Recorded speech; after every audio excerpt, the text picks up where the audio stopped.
Boa noite, gente. Vamos lá começar mais uma palestra espírita. Estamos escutando direitinho, né? Alguém deu um ok aí no bate-papo?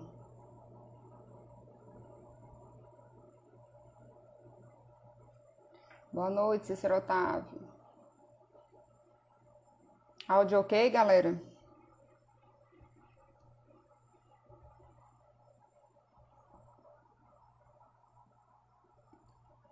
Beleza, Maxwell, obrigada. Boa noite a todos e a todas. Para a gente não se perder, né, do nosso tempo, quase decorrido 5 minutos do início do nosso horário, né? Nosso tema de hoje é relacionamento, uma abordagem espírita. O tema relacionamento, ele tem a ver com... Boa noite, Elvira. Cheiro, meu amor. Hudson, só gente boa chegando. Nosso tema tem a ver com o nosso mês do Dia dos Namorados, né? Então, por essa comemoração, a gente vem também trazendo dentro nas palestras da nossa Casa Espírita uma sequência de temas relativos, né, a relacionamentos, né? Mas nós vamos falar de relacionamentos de uma forma bem genérica, certo? Tanto de relacionamentos pela perspectiva amorosa, quanto de outros relacionamentos que todos nós que convivemos em sociedade, temos que estar dispostos a consolidar, não é isso? Então, gente, nosso tema de hoje, como eu já disse, quem está chegando, relacionamento, uma abordagem espírita. E aí, antes de começarmos, da gente ir para a nossa introdução com o nosso roteirinho, que eu sempre gosto de... Professora, né? Eu sempre gosto de fazer esse roteirinho introdutório do que nós vamos abordar na nossa palestra. A gente tem uma prece inicial, né? E essa prece inicial que eu trago hoje é a prece de Alta de Souza, e ela diz, é bem simples, e diz assim: trabalhe agora. Pondera o tempo, mar em que navegas, invisível apoio que te escora. Não te afundes no abismo, senda afora, nem prossigas em vão, tateando as cegas. Glórias, delitos, lágrimas, refregas, tudo é feito no tempo, de hora em hora. Estende o amor e a paz, semeando agora. As riquezas do tempo que carregas, ainda que a dor te oprima e o mal te afronte, vive qual novo dia no horizonte, sem que a névoa do mundo te abastarde. Hoje, trabalhe agora, em cada instante. Agora, trilha aberta ao sol triunfante. Muitas vezes, o depois é tarde demais. Então, essa vai ficar gravada assim, essa palestra. Então, antes que seja tarde demais e que a gente esqueça das nossas obrigações enquanto cristãos, né, e quanto mais do que isso, enquanto cidadãos do mundo, nosso tema de hoje, a gente vai abordar um pouquinho como é que a gente pode ter um pouco mais de entendimento e maturidade para essas relações sociais que são tão complicadas, não é isso? Então, nós temos uma pequena introdução, já trazendo o nosso sumário de palestra. Nós vamos abordar um pouquinho sobre relacionamento conjugal, relacionamento feliz, existe, não existe, relacionamento saudável, relacionamento social, relacionamento interpessoal, e nós vamos rememorar uma das leis morais, certo? Que também são chamadas dentro da doutrina espírita como as leis naturais, que é a lei de sociedade. Então, como é que a lei de sociedade, ela diz, como é que ela diz pra gente como é que nós devemos atuar e viver em sociedade, ou seja, como é que nós devemos trabalhar as nossas relações pessoais e interpessoais também. E aí, para fazer uma introdução no nosso tema de hoje, nós temos algumas provocações, né? Se algumas dificuldades, e aí é para todos e cada um, né? Porque todo mundo tem alguma dificuldade em algum tipo de relacionamento, seja ele amoroso, seja ele de uma pessoa do trabalho, seja ele na sua vida social. Então, se as dificuldades, gente, se a aprovação lhes visitam, nos visitam, no relacionamento próximo, no relacionamento mais de trabalho, não te permitas requentar mágoas. Primeira premissa da noite de hoje, né? Se a gente ficar requentando mágoa, então se a gente ficar rememorando, mastigando aquele determinado tipo de acontecimento, a gente não vai conseguir avançar. Primeiramente porque a gente tem que confiar que existe a providência divina, né? E partindo do conhecimento de que existe a providência divina e que a providência divina é extremamente efetiva, é aquele ditado, falha, mas não tarda. Um dia vai chegar o sol que vai desfazer essas nuvens que estão aí confabulando em cima da sua cabeça a partir de mágoas que muitas vezes não tem tantas necessidades assim. E aí, para que a gente consiga dissipar essas nuvens que muitas vezes estão em cima, né, da nossa cabeça, estão dentro muitas vezes da nossa mente, é importante que a gente controle os nossos impulsos, né? Na medida que a gente controla os nossos impulsos, a gente começa a perceber a autonomia dos nossos posicionamentos, não é isso?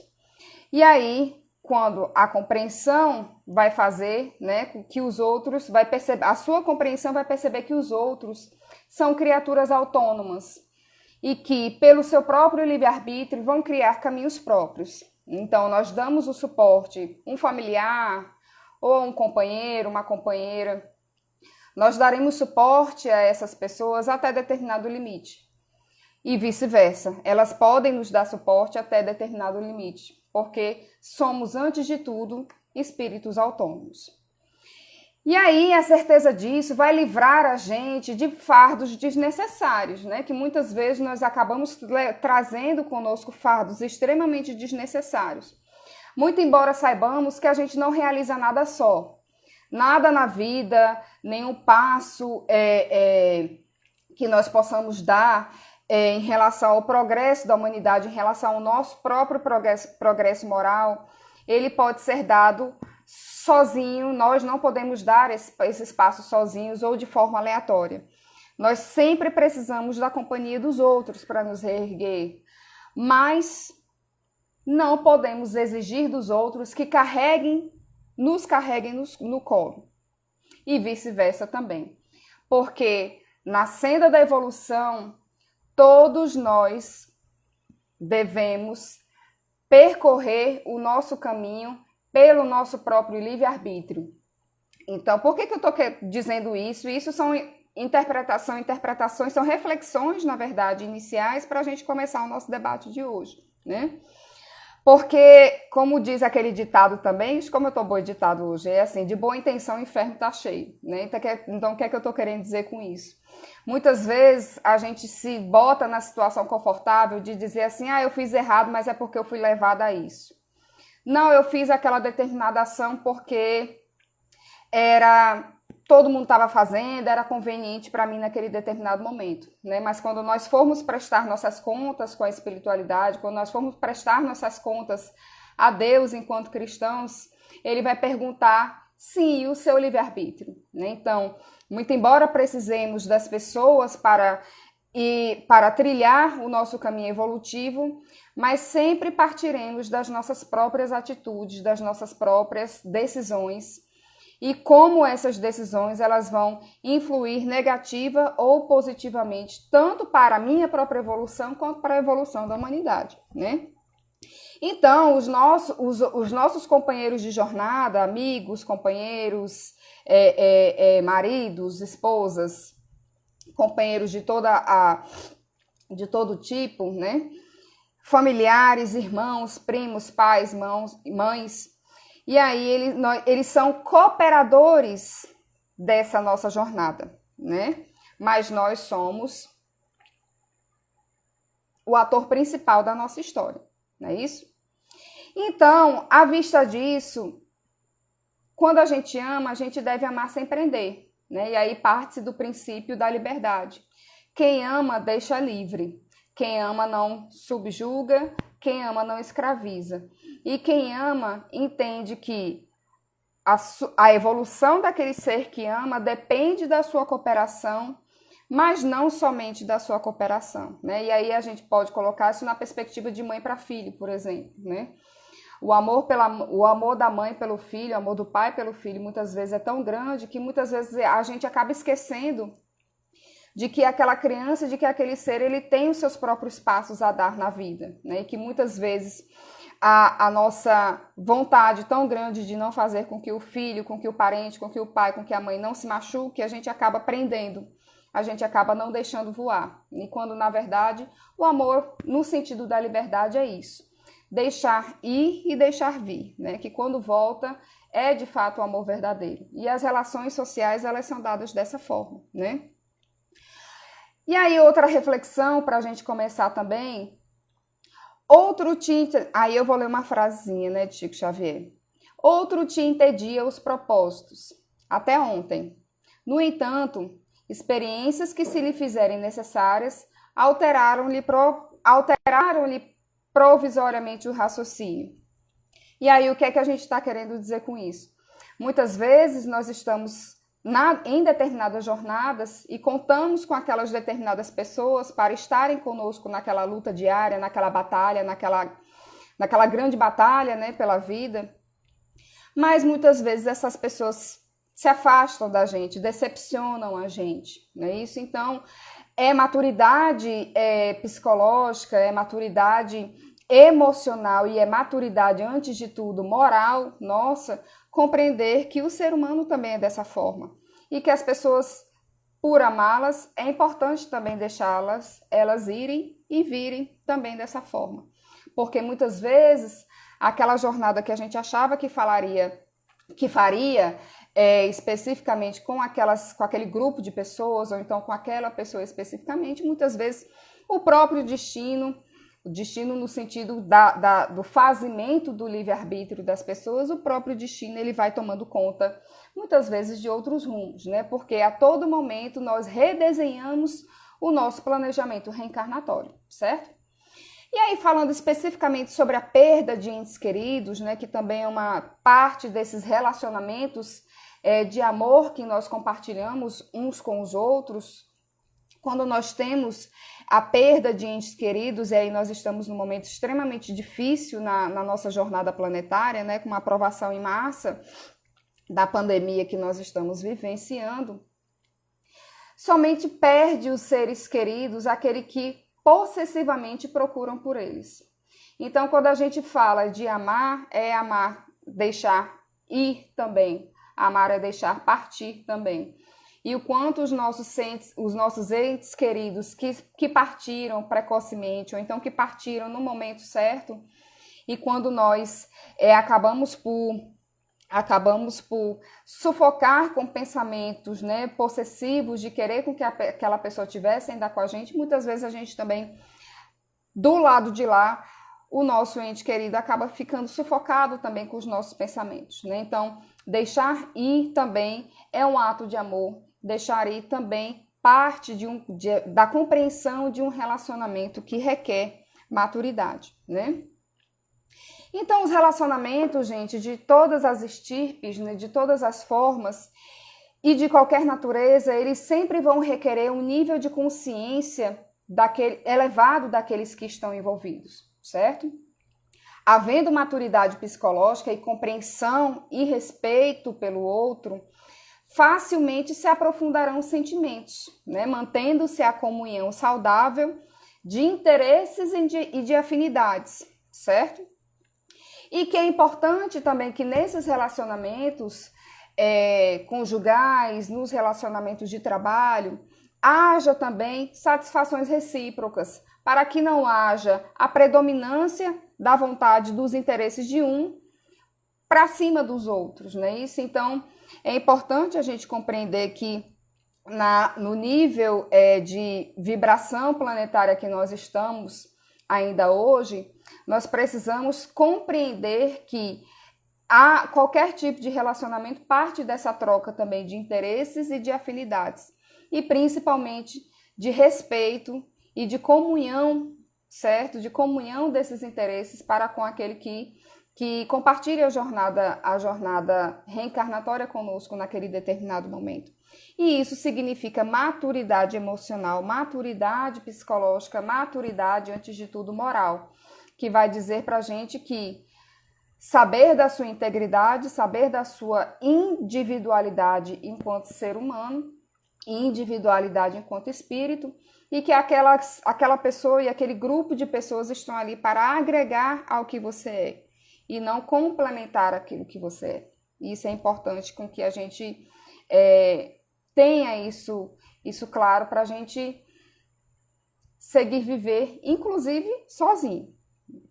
Relacionamento conjugal, e aí trazendo a perspectiva, a visão espírita, né, sobre esses relacionamentos conjugais, que também que é um ponto bem difícil da gente tratar, né, mas aí a gente vai tentando dar leveza a esses temas complicados e trazendo também muitas vezes a responsabilidade para a gente, ok? Todo relacionamento conjugal, gente, ou compromisso emocional com um parceiro afetivo é um investimento emocional que corre o risco de se coroar com aquilo que você almeja ou não. E aí, então, mais maturidade psicológica, mais maturidade moral para você entender que isso pode acontecer ou não, né? Então, é importante com que a gente parta desse princípio para que a gente também não se frustre com as ações que nós queríamos que os outros tivessem para conosco e muitas vezes não tem.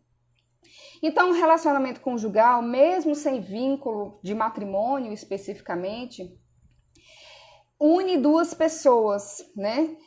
Une duas pessoas que partem de individualidades, certo? Ou seja, é uma relação que vai unir duas pessoas diferentes sem retirar os valores individuais de cada um, certo?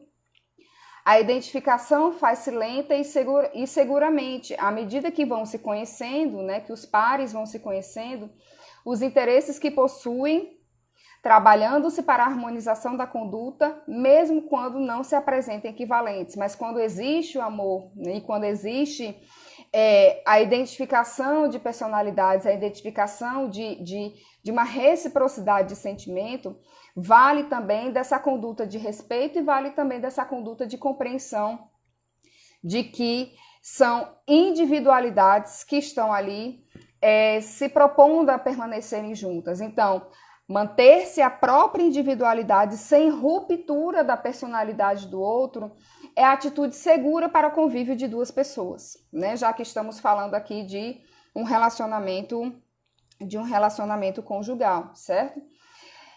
É importante também, e aí já pela perspectiva espírita, que não existe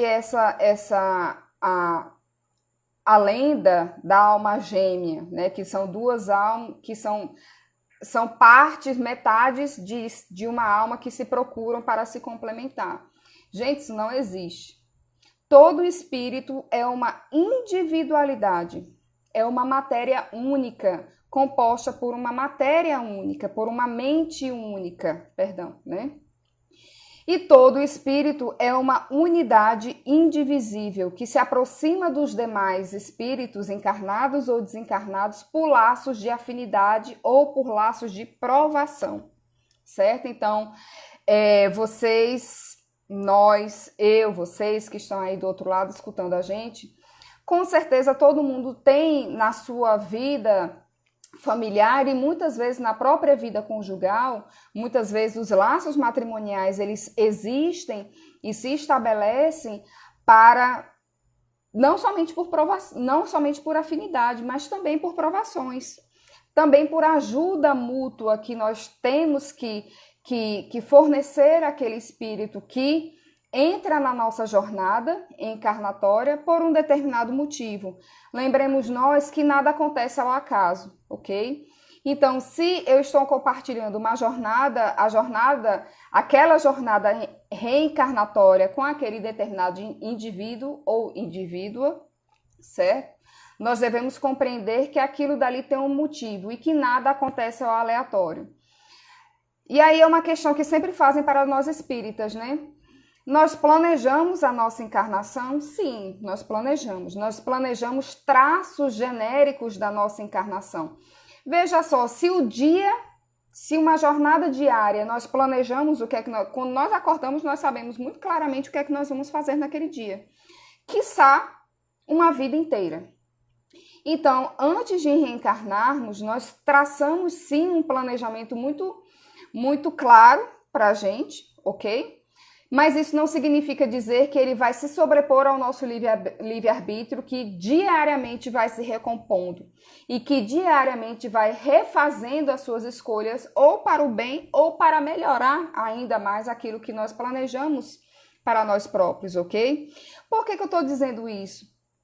Porque é importante a gente compreender que as pessoas elas estão unidas por laços de provação e por laços de afinidade, que nenhuma dessas situações elas são dadas à revelia de um planejamento, ou então que elas são dadas à revelia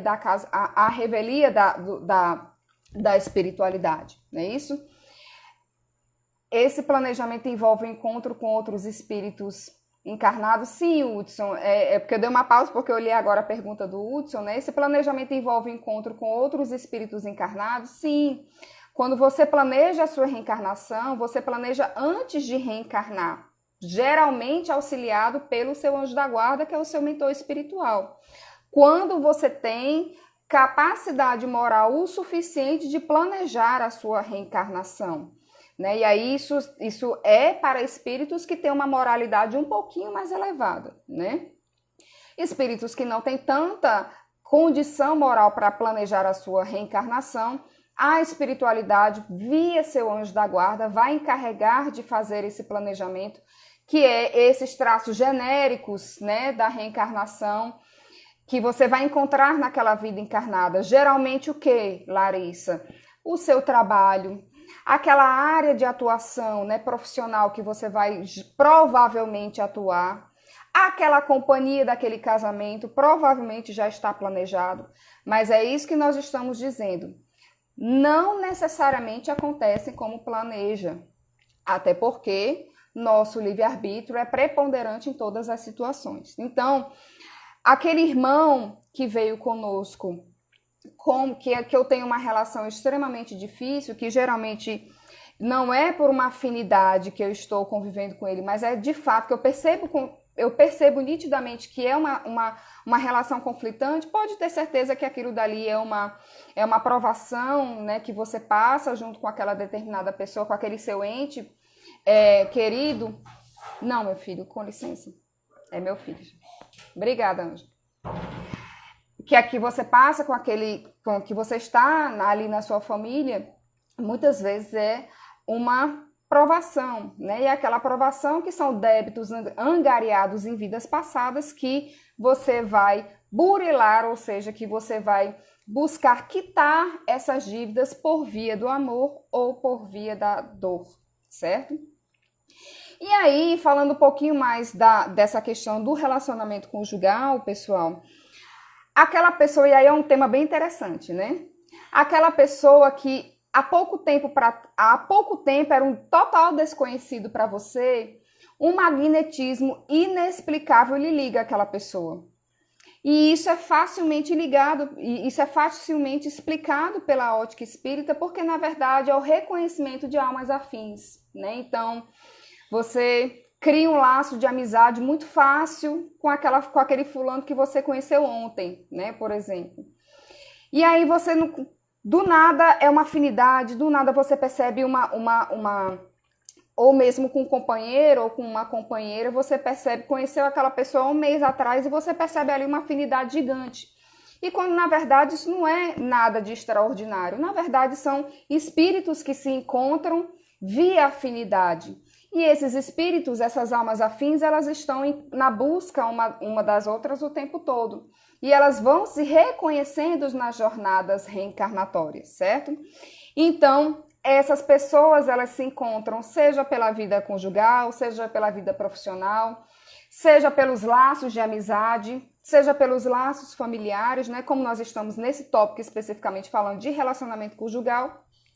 aquela pessoa se liga a gente por aquele magnetismo inexplicável que muitas vezes é essa empatia que nos já é dada imediatamente, muitas vezes, ou não, em outras, né? Que também muitas vezes corresponde por vivências de vidas passadas, de vidas recentes, de vidas passadas recentes, né? Então, foi uma pessoa que você teve um relacionamento amoroso numa reencarnação passada e que você ama tanto aquele ser e que você reencontra aquela pessoa novamente nessa vida atual. Você pede para a espiritualidade reencontrar aquela pessoa novamente. Ou quando isso não ocorre, ocorre por alguma razão de ser, né? Então, um grande esposo, ou então uma grande companheira na vida passada, né?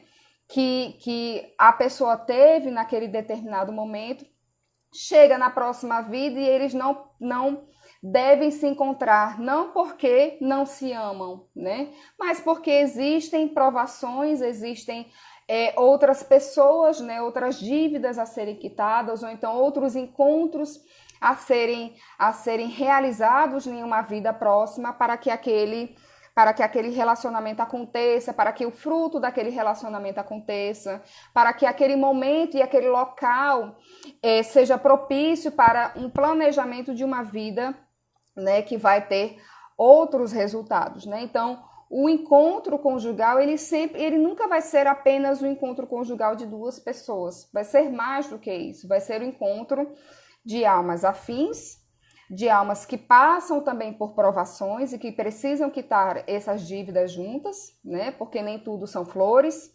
É importante a gente entender isso também, todos os nossos relacionamentos, e que fruto daquele relacionamento, seja filho, seja um desempenho de um trabalho, né? Um trabalho gigante numa região, por exemplo, um trabalho gigante para o desenvolvimento da humanidade, pode ser fruto daquele caminhar junto, né? Então, é importante a gente ter essa consciência, né, desses desdobramentos de que uma relação conjugal pode proporcionar, né?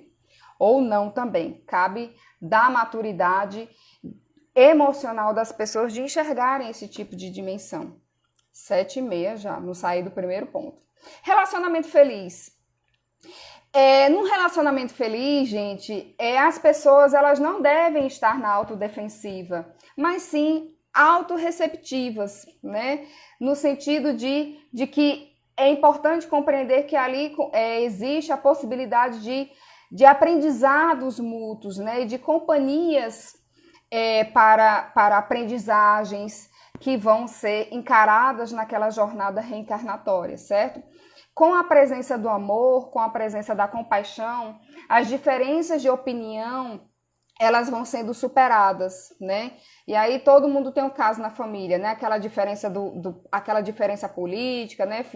O fulano vota em tal, fulano cicrano vota em tal, ou então eu tenho uma opinião muito clara em relação a isso e o meu companheiro tem uma opinião muito clara em relação a isso numa perspectiva completamente diferente. E aí é importante ponderar que é necessário maturidade para compreender essas distintas opiniões e isso se torna muito mais fácil quando se tem o amor, né? Então, o amor, a presença do amor faz com que essas dificuldades de opiniões construam, inclusive, uma humanidade um pouco mais ponderada, né? Por isso que é importante as relações conjugais, as relações fraternais, de uma forma geral, serem baseadas em relações de amor e de respeito, porque essas diferenças que sempre vão existir, né, elas é natural que façam parte da nossa sociedade, é óbvio que façam parte da nossa sociedade, tem que ser assim para que a gente possa evoluir.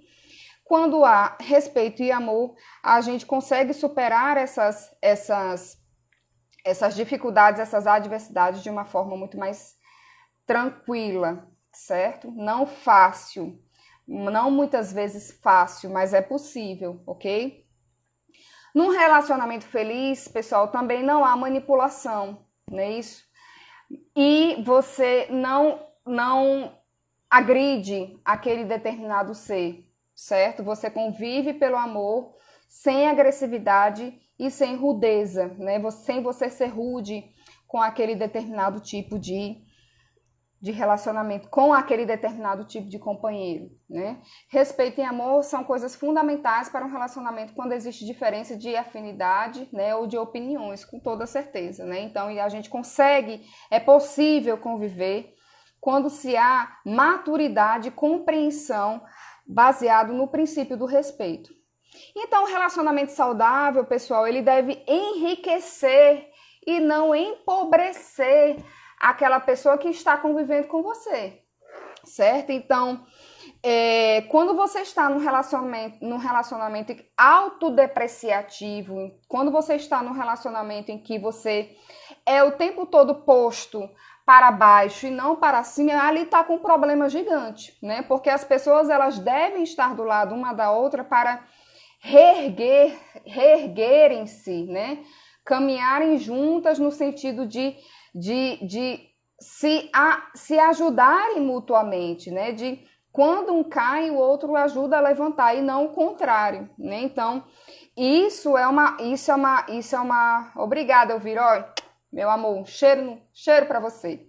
Nossa querida Elvira, nossa cantora maravilhosa, nossa aluna da UERN, né? Então, todo relacionamento, ele deve, antes de tudo, compartilhar júbilos, compartilhar alegrias, mas também compartilhar responsabilidades, né? Então, assim, é importante que as pessoas saibam também que quando você entra no relacionamento, você não está lá aleatoriamente só para ser servido. Você está lá para compartilhar responsabilidades, e muitas vezes as responsabilidades são gigantes. E aí vai caber da sua maturidade espiritual de dizer assim, eu estou preparada para assumir essa responsabilidade ou eu vou cair fora, né? Então, vai caber do seu livre-arbítrio, e esse livre-arbítrio vai revelar a sua maturidade moral, certo? Então, é importante que a gente não ache que as pessoas vão viver do nosso lado só o tempo todo para nos agradar, né? Mas elas vão estar do nosso lado quando elas amam a gente de verdade. Elas vão estar do nosso lado para amar e serem amadas, para compartilhar alegrias, compartilhar tristezas e também nos ajudar nas nossas quedas e vice-versa, né? Porque ninguém está disposto. A nossa vibração planetária não está ainda, nós não estamos ainda em condição moral só para servir e não ser servido, né? Nós estamos em condição moral de servir o tempo todo, certo? Mas nós precisamos ser servidos também, porque tudo parte de uma compreensão mútua das relações, né? Dentro do relacionamento social, gente, nossa prefeita Mariana está nos assistindo. Um beijo na nossa querida prefeita. Os nossos elementos sociais são de vital importância para os seres humanos, certo? Quem não se relaciona com um grupo social desintegra-se da personalidade e atormenta-se em sentido crescente, certo? Então, nós fomos criados para viver em sociedade. Então, a doutrina espírita comunga com aquela ideia do monge, do ermitão que vai se isolar na montanha para viver uma vida de transcendência espiritual. Não. Nós não comungamos com esse tipo de comportamento. Por quê? Porque nós evoluímos só e unicamente vivendo em sociedade. Nós evoluímos e ajudamos o outro a evoluir também com o nosso desenvolvimento ou não, certo? Então, é importante entender que o relacionamento social tem início quando o ser humano compreende da estrutura de tudo que o cerca e deixa-se envolver pelo ambiente que vive, tornando-se mais ativo e passando a ser copartícipe daquele processo de progresso, certo? Imaginemos nós, vamos só imaginar um exemplo. Imaginem nós se todos os grandes gênios da humanidade, pela sua inteligência gigante, resolvessem se isolar. Há quantos passos atrás da humanidade no que diz respeito a desenvolvimento social, desenvolvimento tecnológico, desenvolvimento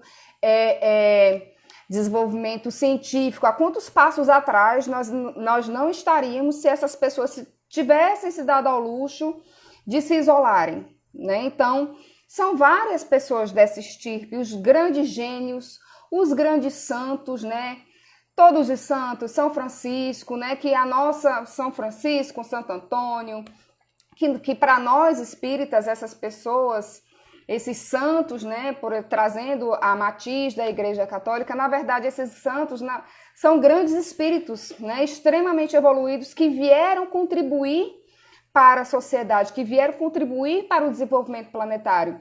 Veja se algum deles se esquivou da vida em sociedade. Nenhum deles, né? Porque eles vieram com grandes missões para avançar no desenvolvimento da sociedade, ok?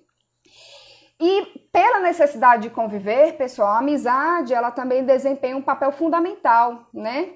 Em qualquer tipo de conduta, abrindo espaço para uma gentil identificação de propósitos e de permuta de valores, né? Então, exatamente, Maxwell, são espíritos extremamente evoluídos, né? Que nós só temos a aprender com a história deles, né? E isso independe de religião, né? Ainda estaremos na vibração planetária quando a taxação religiosa vai ser o de menos e a nossa vibração de uma moralidade evoluída e voltada para o bem é que vai definir as nossas ações, ok? Então, essa necessidade de convivência por uma amizade saudável faz com que a gente progrida demais, né, perante a nossa e faz com que as pessoas evoluam conosco também, né? A gente se desenvolve e se evolui com as pessoas dialogicamente, né? Não é um processo dialético, é um processo dialógico, né? É um processo em que se autocomplementa, não se contradiz, se autocomplementa, né? Em relação partindo já para as nossas reflexões finais, o relacionamento interpessoal, pessoal, é importante, antes de tudo, que para que eu saiba viver em sociedade, eu preciso, antes de tudo, de partir do meu autoconhecimento, certo? Então, se conhecer os meus próprios pensamentos, conhecer as minhas próprias limitações e compreender as minhas potencialidades, o meu papel perante a humanidade, o meu papel perante a minha família, que todos nós temos papéis importantes a fazer e papéis importantes a zelar. Quando eu compreendo esse meu ser, eu vou passar a me autovalorizar. E eu vou exprimir, né, mostrar para a sociedade o meu estado interno. Então, eu só sou boa para outra pessoa quando eu sou boa para mim mesma, não é isso? E isso é que a gente compreende como o sentimento de auto-amor, né, de você se auto-amar. Você só está bem para o outro quando você sabe se auto-amar e quando você sabe se amar, né, e quando você sabe das suas limitações e potencialidades, né, quando você sabe dizer que a partir daqui, meu amigo, minha amiga, é a minha vida, é a minha personalidade, né? E a partir daqui é o respeito a mim próprio e a partir dali para frente é o respeito ao próximo, né? Então, esse autoconhecimento e aí a importância das terapias, a importância das palestras espíritas, né? Que nós estamos aqui não no sentido de trabalhar a seara da psicologia, né? Nós temos especialistas nisso, graças a Deus, inclusive na nossa casa espírita. Um beijo aí para Iana e um beijo para Fabinho. E aí nós temos que buscar esse processo de autoconhecimento para saber lidar, viver e trabalhar em sociedade.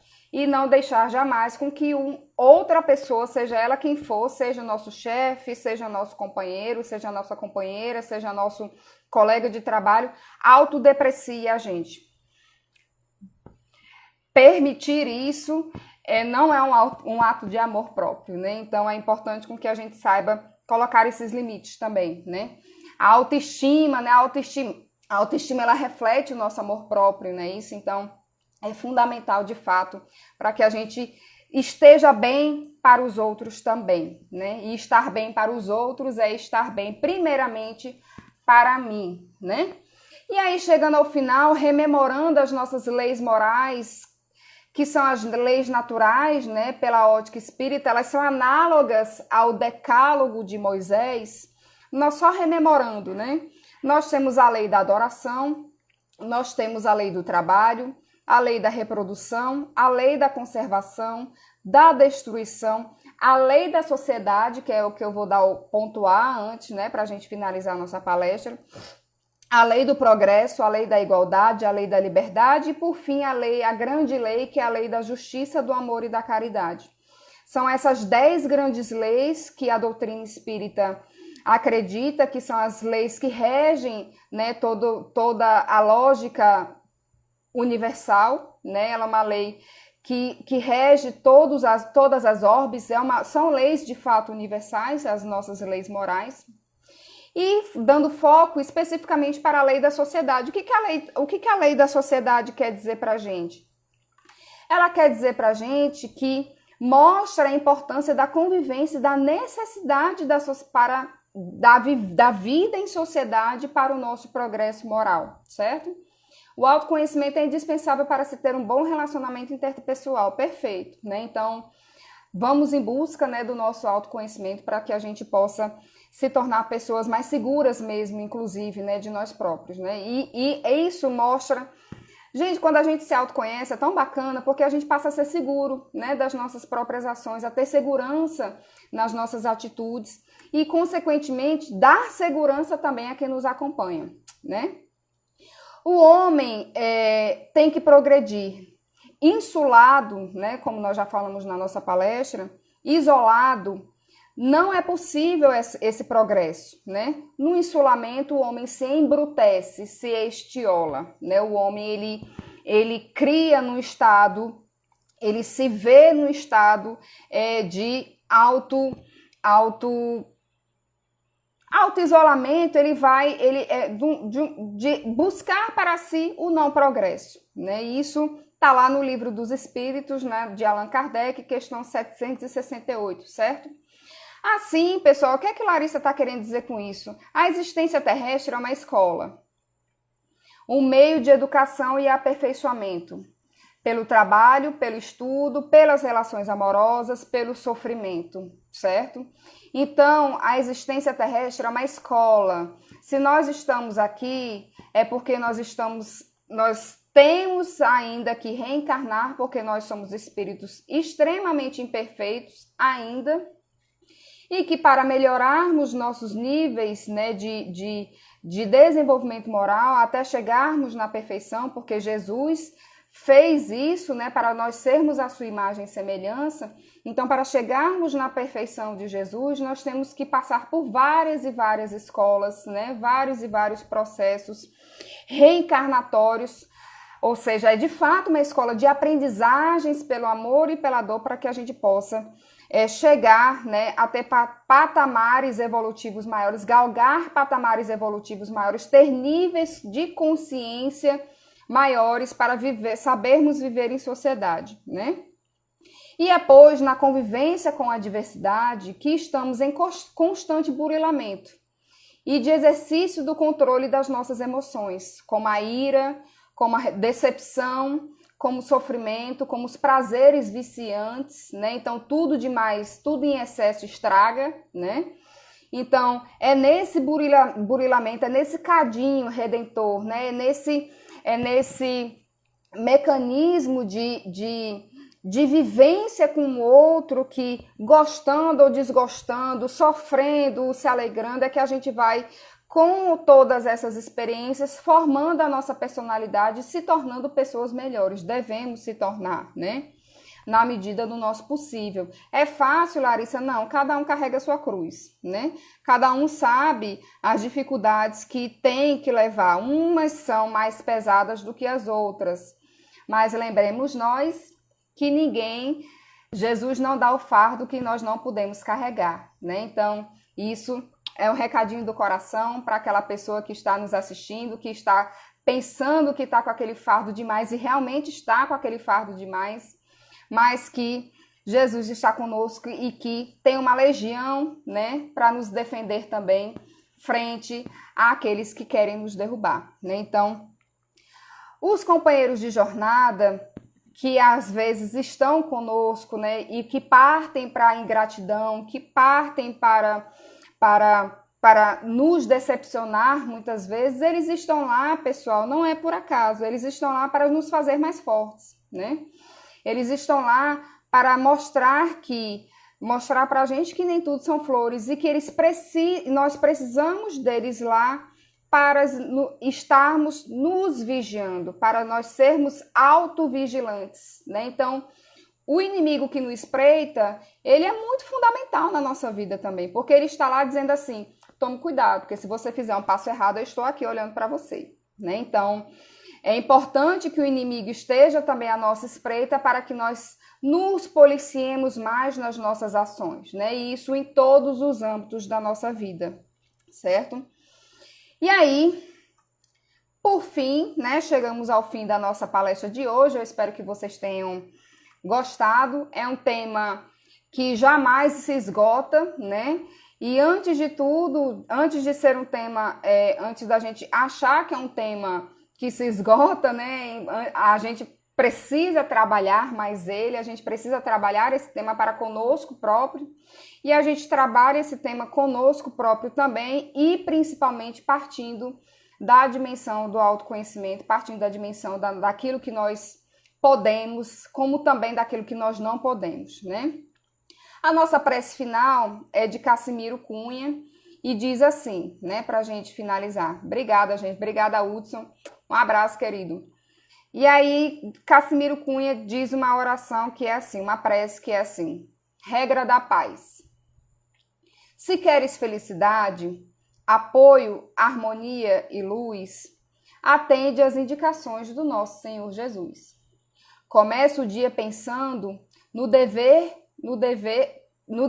começa o dia pensando no que o dever determina e roga em prece o roteiro da providência divina. Ergue-te cedo e falas a palavra do bem. Auxilia quem te ouça, não penses mal de ninguém.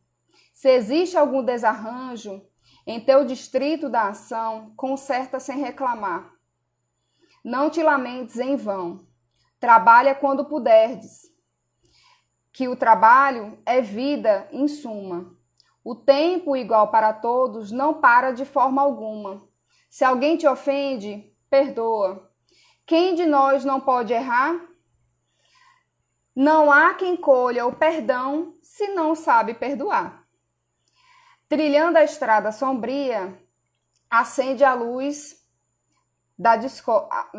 trilhando a estrada sombria, de prova, rixa, pesar, acende a luz da concórdia e ajuda sem perguntar.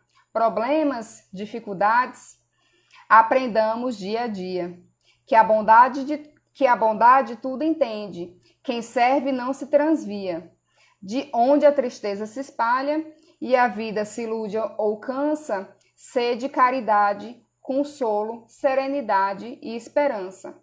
E chegando cada noite, por sobre os teus caminhos, dormirás tranquilamente na bênção do amor de Deus. Né? Desculpe os atropelos, não sou poetisa, né? Quem tem a facilidade na leitura da poesia fica mais fácil, cada um com suas habilidades, mas essa é a regrinha da paz que nós trouxemos para a gente terminar o nosso fim de semana e iniciar uma semana com reflexão e com paz, não é isso? Então, um beijo a todos e a todas que nos acompanharam nessa live de hoje e uma semana abençoada, pessoal.